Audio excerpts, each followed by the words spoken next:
Hi, I'm Anatole, and this is my review of Violet Evergarden, Season 1, Episode 8, no title.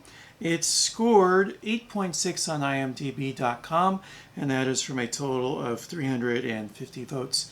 Before I get into my review, just a little housekeeping.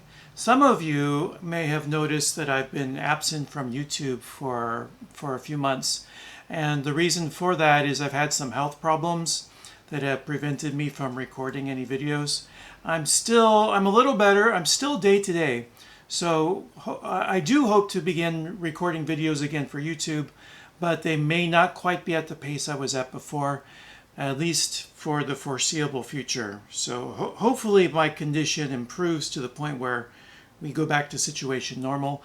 But until that time, it's just going to be take it as it comes.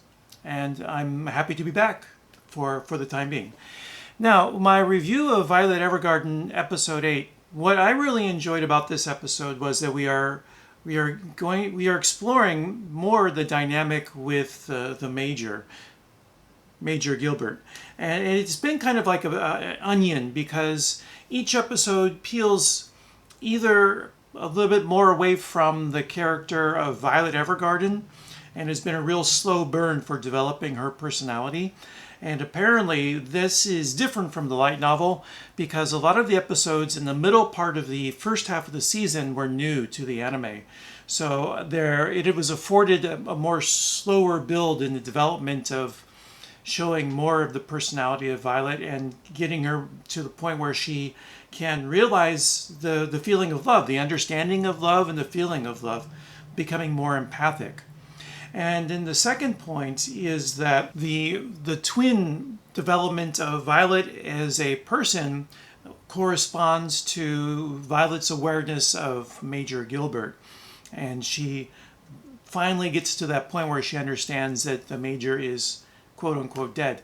We haven't seen a dead body, we've seen a dying scene. So I'm going with the trope that unless the body is dead, and even then, maybe 50-50, they're really dead. Unless you see the dead body, that character is still alive. So, in Violet's perspective, Major was missing. Then she gets to the point where, in this episode, she's dealing with her understanding that he is dead. Now, let me go over the plot synopsis and give some of my reaction to that plot before we go into my final, fuller thoughts of the episode.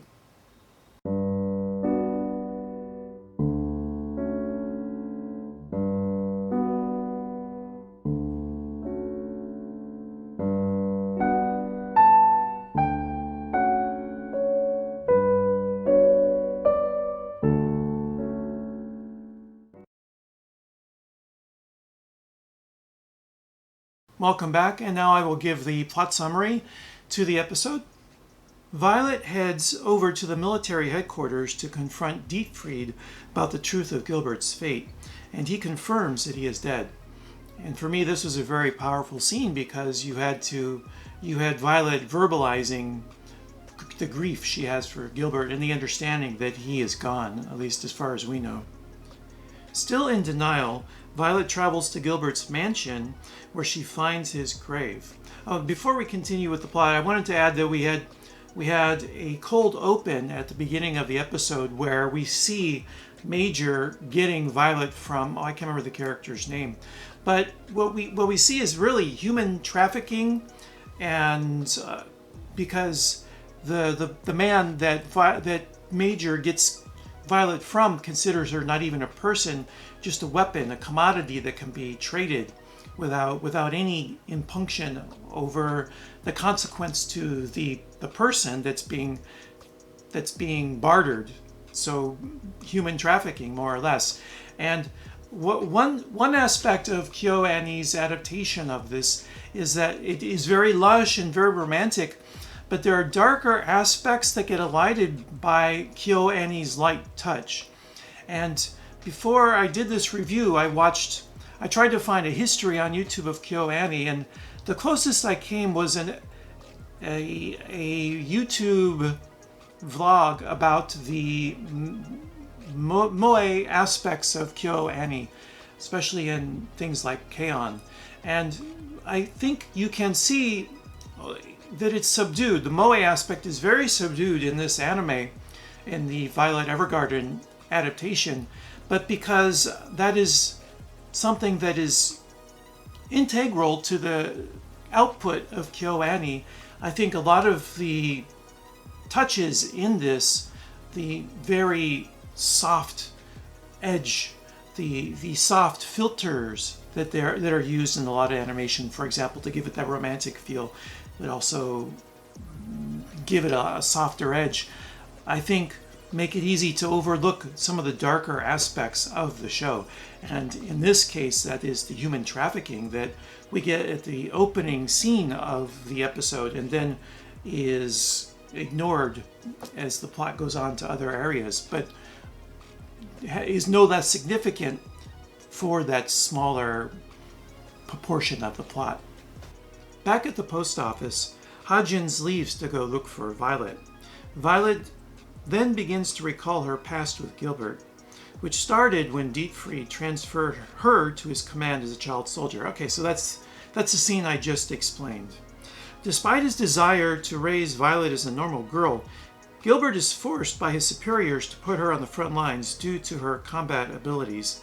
Violet proves to be instrumental in winning many key battles, and the commentary on the Reddit forum for Violet Evergarden was that the realism of the tactical aspects of the battle was about 50-50, that many portions of it were quite realistic, but then when it came to the super heroics of Violet, then the realism was dropped. During this time, Gilbert gave Violet her name and taught her how to read and write, and he eventually buys her a brooch as a gift.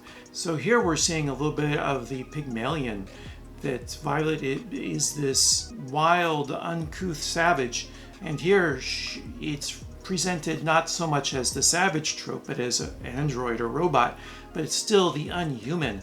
And Gilbert is coming with the European civilization and trying to raise her up from this unhuman status back into the cultured humanity that would not be bartered, for example, in the earlier part of the episode. Sometime later, Gilbert's unit is assigned to stage an attack on the enemy's headquarters, the success of which could mean the end of the war. Gilbert's unit suffers heavy casualties in the assault, but they are able to seize headquarters and signal the main force to attack.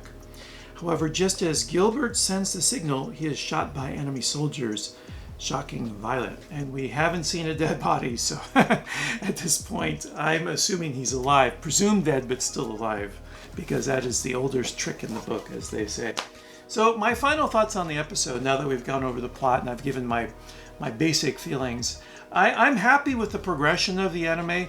There is some flack on Reddit for the slow pace of the episodes, and I do understand that they had that challenge in adapting the light novel, that they had to, in some ways, elongate the story so that they could fill out 13 episode season. I still feel that those early episodes were very useful in building out the secondary cast, developing the world, and in allowing us the time to see Violet grow into more of an empathic person, rather than having it happen in 1 or 2 episodes, which would have felt very contrived if that had been the case. So that's what I got so far for up to episode 8. I do enjoy it. I enjoyed the season a lot, and so far this has been a superb anime with some flaws. I've pointed out some of the plot contrivances and other weaknesses, but for the most part, I'm really enjoying it. I'm curious if you're keeping up with me even after this 6-month break. What are your thoughts about the show up to this point? Please, no spoilers. I've only seen the show up to episode 8. So if you have any strong feelings, or you agree with me or disagree with me, I would love to hear what your interpretation of the anime is. And until next time, take care and be well. Goodbye.